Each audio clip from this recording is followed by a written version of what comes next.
Halo, saya Syahrul Al-Farabi. Selamat datang di Kuliah Singkat. Pada video kali ini, kita akan bicara tentang Merdeka Belajar yang konsepnya sama persis dengan paradigma pendidikan kritis. Nah, bicara paradigma kritis ini menarik karena paradigma ini dulunya menjadi alat untuk melawan penindasan dalam dunia pendidikan sekitar 20 tahun lalu. Lalu sekarang dengan istilah yang berbeda tetapi dengan substansi yang sama malah dijadikan paradigma baru oleh Kementerian Pendidikan. Apa itu paradigma kritis? Apa yang membuatnya sama dengan konsep Merdeka Belajar? Dan kenapa paradigma ini penting diketahui oleh mahasiswa pendidikan, khususnya para guru di sekolah ataupun para dosen di perguruan tinggi? Ayo kita bahas sama-sama, mungkin sambil minum kopi ataupun duduk santai di depan rumah. So, ikuti terus video ini sampai selesai ya.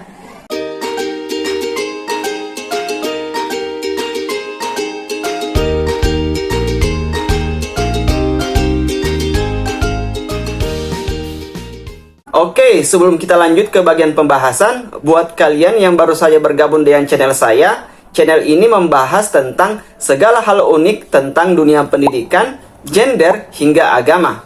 Jadi, bagi kalian yang tertarik dengan dunia pendidikan dan ilmu pengetahuan, silakan subscribe, like, and share biar kalian dapat informasi yang lebih menarik lainnya dari saya.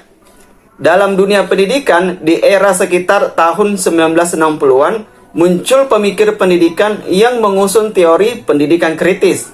Nah, teori kritis ini adalah teori yang digagas sekitar tahun 1920-an untuk mengkritik paradigma positivisme yang mereduksi paradigma dan metode ilmu-ilmu sosial ke arah paradigma yang dipakai dalam ilmu-ilmu alam. Maksudnya, metode yang digunakan meneliti alam itu, atau misalnya hewan, tumbuhan, ya teman-teman bisa membayangkan para ilmuwan-ilmuwan di laboratorium itu mau digunakan juga untuk meneliti manusia. Begitu kira-kira gambaran sederhananya. Jadi pada intinya, konsep kritis itu lahir untuk melawan dominasi. Kita sering menyebutnya sebagai hegemoni, paradigma positivisme yang hendak membawa cara berpikir manusia ke dalam lab-lab ilmiah yang berisi rumus-rumus, tabung dan botol-botol kimiawi untuk menentukan sebuah kebenaran. Nah, teori kritis ini kemudian bergerak untuk melawan pengetahuan yang dianggap mapan atau terlalu mendominasi ilmu pengetahuan. Sebab dominasi pengetahuan itu ya berbahaya teman-teman, karena bisa melahirkan apa yang kita sebut sebagai dehumanisasi ataupun alienasi pada proses modernitas. Teori kritis mengusung jargon-jargon seperti kebebasan dan kritik yang konstruktif terhadap ilmu pengetahuan dan sistem sosial yang dominan. Sehingga perkembangan wacana teori kritis itu berkembang hingga memasuki wacana teori-teori pendidikan. Nah, lahirlah kemudian paradigma kritis ini. Sampai di sini paham kan? Jadi, teori kritis itu mengkritik teori pendidikan yang sudah mengakar puluhan tahun lalu, yakni konservatisme dan liberalisme. Karena teori kritis itu lagi segar-segarnya melawan realitas pada waktu itu, dalam hal ini dehumanisasi dan alienasi, maka digagaslah konsep teori kritis itu menjadi paradigma pendidikan kritis. Jadi, paradigma pendidikan kritis itu merupakan wacana tanding terhadap paradigma pendidikan yang sudah ada sebelumnya, yakni paradigma pendidikan konservatif dan paradigma pendidikan liberal. Nah, saya akan menjelaskan secara singkat terkait 3 paradigma pendidikan tersebut buat kalian para mahasiswa, khususnya mahasiswa pendidikan di universitas. Sebab hal tersebut akan sangat berpengaruh saat kalian menjadi guru ataupun aktivis pendidikan di sekolah ataupun di masyarakat. Yang pertama, paradigma pendidikan kritis. Mansur Faki mendefinisikan paradigma pendidikan kritis itu sebagai pendidikan yang mengarahkan untuk melakukan refleksi kritis terhadap ideologi dominan ke arah transformasi sosial. Artinya, dengan pendidikan kritis, ilmu pengetahuan tidak harusnya diterima apa adanya. Nah, pendidikan harus menjadi ruang reflektif bagi peserta didik. Nah, Kita kritik orang-orang yang mencoba menguasai pikiran-pikiran kita. Kita lawan mereka dengan memberikan perspektif yang berbeda demi memperbaiki tatanan sosial yang ada. Nah, peserta didik di sekolah misalnya, lewat bantuan guru harus bisa mengidentifikasi. Jadi kita bantu mereka mengidentifikasi dan menganalisis secara bebas dan kritis setiap pengetahuan dan realitas yang ada atau yang sedang mereka hadapi. Nah, untuk apa itu? Untuk transformasi atau perubahan sosial. Nah, pendidikan kritis harus melihat bahwa ketimpangan itu atau persoalan-persoalan sosial yang ada bukan karena takdir Tuhan atau salah manusianya, tetapi lebih kepada sistem sosial ataupun politik yang membuatnya demikian. Jadi kita bicara tentang sistem politik dan sistem sosial. Nah, tak ada seseorang yang sejak lahir langsung miskin atau langsung kaya, tetapi sistemlah yang membuatnya demikian. Nah, menjadi seorang guru yang kritis harusnya seperti itu. Guru harus membantu siswa mengidentifikasi dan menganalisis masalah-masalah sosial yang mereka hadapi.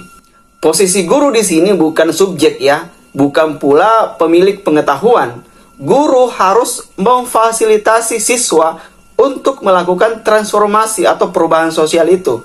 Nah, agar lebih mudah kita menyebutnya sebagai fasilitator. Kita move to paradigma konservatism. Nah, paradigma konservatif itu gimana?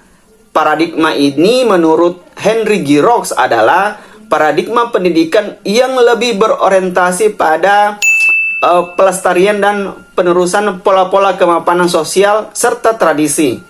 Model berpikirnya berpatokan pada masa lalu atau past oriented. Paradigma konservatif ini tidak punya kemampuan analisis atau kemampuan membaca realitas yang satu dengan yang lainnya. Jadi pada intinya paradigma ini sangat anti perubahan atau kita sering sebut sebagai eksklusif. Jadi mereka cenderung ingin mempertahankan norma-norma atau nilai-nilai yang telah mapan sebelumnya.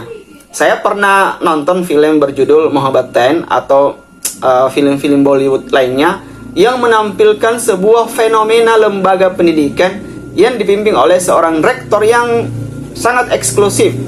Nah, dia tidak menghendaki perubahan sekecil apapun di kampusnya. Baginya tradisi adalah kunci dari keberhasilan sebuah institusi pendidikan. Nah, selain itu, bagi mereka yang berpegang teguh pada paradigma ini, segala sesuatu akan dilihat sebagai sesuatu yang terjadi karena di luar kesadaran atau kemampuan manusia. Nah, Paulo Freire menyebutnya sebagai kesadaran magic atau magical consciousness.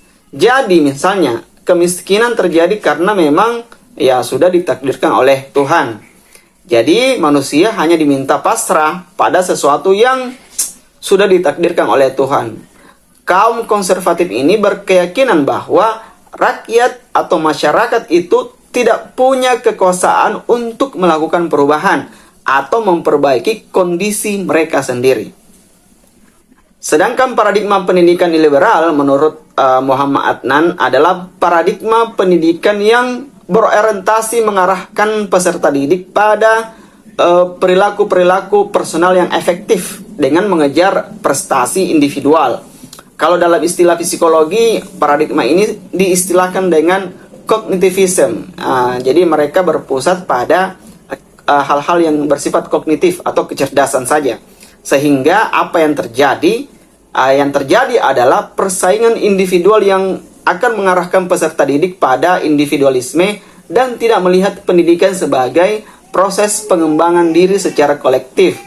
Dulu sewaktu SMP, saya menemukan wujud paradigma ini misalnya lewat pemisahan-pemisahan kelas berdasarkan nilai atau perankingan. Jadi mereka yang punya nilai yang tinggi atau prestasi yang tinggi ditempatkan dalam kelas A misalnya. Sehingga perlakuan-perlakuannya juga akan sangat berbeda dengan kelas lain. Jadi yang muncul adalah diskriminasi. Yang itu wajah yang paling nyata dalam sistem paradigma liberal ini. Paradigma pendidikan liberal melahirkan bentuk kesadaran naif yaitu jenis kesadaran yang menganggap aspek manusia secara individual lah yang menjadi penyebab dari akar permasalahan. Kalau ada anak yang bodoh atau yang tak berprestasi, itu semua karena dia malas belajar. Atau kalau misalnya ada anak yang nakal misalnya, ya itu karena salah orang tuanya atau salah anak itu sendiri. Nah, selain paradigma liberal sangat menekankan pada individualisme atau hak-hak individu, teman-teman pasti sangat akrab dengan konsep kebebasan yang diberlakukan di barat atau di luar negeri. Artinya, seseorang diberikan kebebasan secara mutlak untuk memilih sikap dan tindakan-tindakan mereka. Namun sekali lagi, paradigma ini hanya melahirkan peserta didik yang berpikir individualis dan cenderung naif, dan memisahkan persoalan-persoalan pendidikan dengan persoalan politik ataupun budaya. Jadi bagi mereka, dua hal itu adalah sesuatu yang terpisah. Jadi sebagai kesimpulan, jika pendidikan hari ini masih menempatkan mahasiswa atau siswa sebagai objek belajar yang harus diisi pengetahuan dan guru atau dosen sebagai pengajar atau sumber utama pengetahuan, suasana kelas yang kaku, tidak menggembirakan, maka itu dianggap sebagai bentuk penindasan. Nah, pendidikan dan proses belajar mengajar harusnya membebaskan, menjadikan siswa sebagai pusat belajar atau sebagai subjek belajar, dosen atau pengajar sebagai pendamping atau fasilitator yang hanya memfasilitasi mahasiswa menemukan dirinya, kekuatannya, dan kemampuan dirinya, serta passion untuk mengobservasi dan mengeksplorasi lingkungan, serta membantu mengembangkan sendiri pengetahuan sesuai kebutuhannya. Jadi, melalui cara itulah transformasi sosial bisa terjadi. Sekian dan terima kasih. Wassalam.